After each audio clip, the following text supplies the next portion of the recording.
In this demo, I will try to show you the automation features of Petaq and how we can use a scenario approach using Petaq.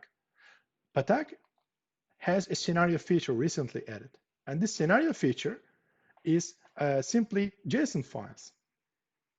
JSON files have actual commands that also run on Petaq. If you wonder that what is Petaq and how you can interactively use it, Petaq's website already has a video for 1 hour training. So you can just go to that one and take the brief information as well as training, which is fine. In this demo, I focused on the scenarios.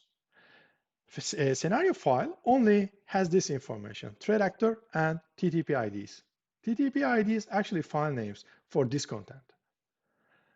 Each TTP is separated. It is saved under scenarios and TTPs folder. And TTPs have my Petaq ID, a user-friendly description, and instruction. That's it. It's quite small and also quite easy to understand. For instruction perspective, we have certain instruction types.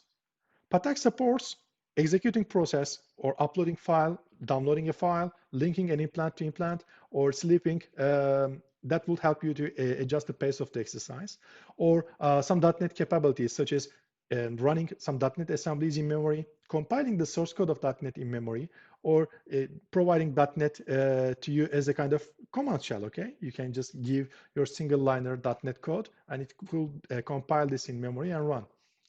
But also supports some PowerShell in system management automation that helps you to test some additional IOCs. It supports some shellcode injection techniques as well as some lateral movement techniques. With this combination, you can actually use the real tradecraft such as PowerUp, Mimikatz, Seatbelt, SharpMove, or other WMI or PSExec protocols. You can exactly simulate the thread actor with their own tools. That's also possible. Mimikatz, of course, Mimikatz is there. Or PowerUp can be used. I don't need to integrate those because Petaq has a baseline for all of those. So the simple command can be exec, but this is .NET example for Seatbelt. Seatbelt application is a .NET application, and you can use exec sharp assembly, and then file, and file path, and the parameters to run a .NET assembly. Also, .NET code can be compiled in memory, and you can use this as a kind of shell for yourself. For example, exec sharp direct, get hostname.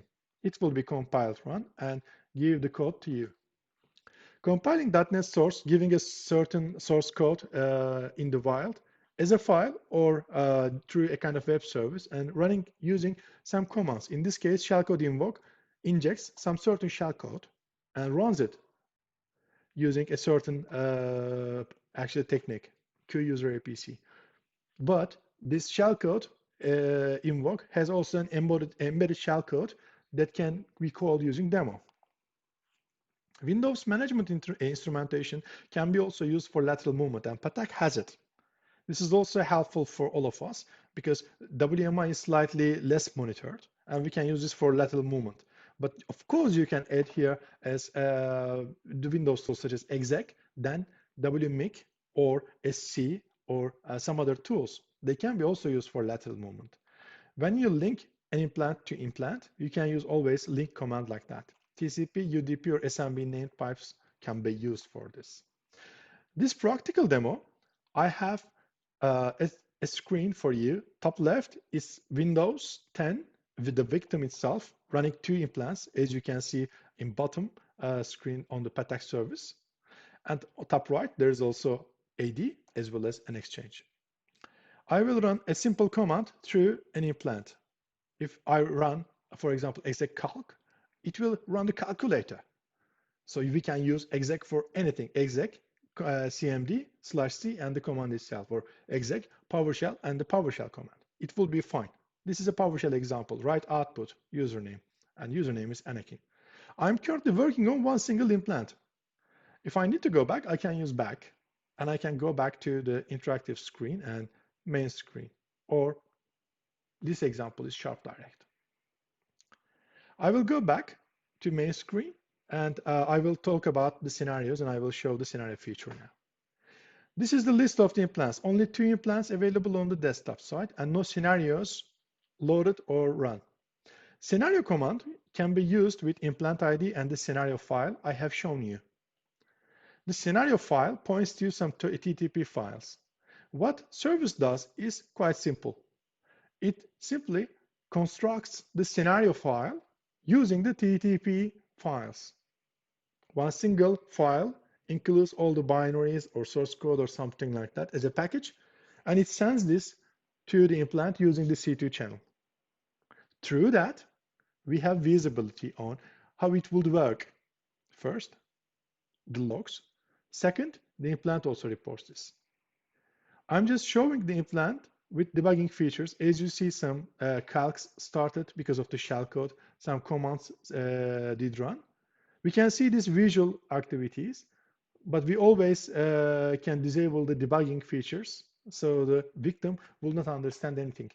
But I don't mind this because Petaq is a purple team C2, so I need the blue team to see the details. When the scenario finishes, we receive the scenario report. But there's also something new here. This is implant, a new implant. It wasn't there. So one of our scenario component actually added a new implant, which is Nabu, the exchange server, because it has lateral movement instruction. Scenarios can list the scenarios, and giving the scenario ID would list the scenario activities in a summary. The MyTriTech ID, the user-friendly name, start and stop timestamps. They are useful to understand when the attack started, when it ended, and how did it go. Successful or not. If it is successful, the command did run. We don't know about the output. This should be retrieved through another command. Scenarios, scenario ID, then output. That will list the output for you. So you can see the real-time output here, and you can see how it works. For example, for user list, we can see how it works. Exec CMD net users or groups would list the users just like this, the instruction. And we can see the users. But if this is not a kind of domain controller, it will fail as well. What Petaq sees is the command executed, not the output successful or not. Output is not a concern. We are trying to actually run this TTP, this tradecraft. This is useful for blue team activities, so they can search their defense tools for those timestamps. I added some combinations here, such as normal commands, PowerShell through the system automation. It also has some additional, for example, .NET tools, loading some .NET assemblies, some source codes.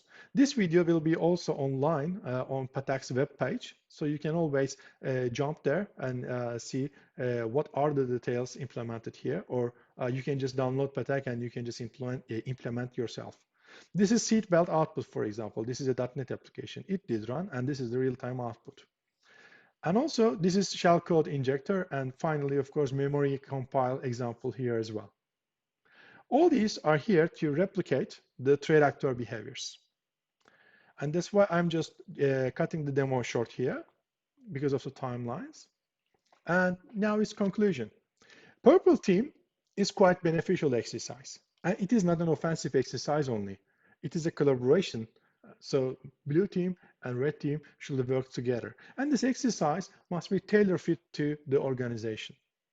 Their own adversary, their own people, their own software, and their own risks.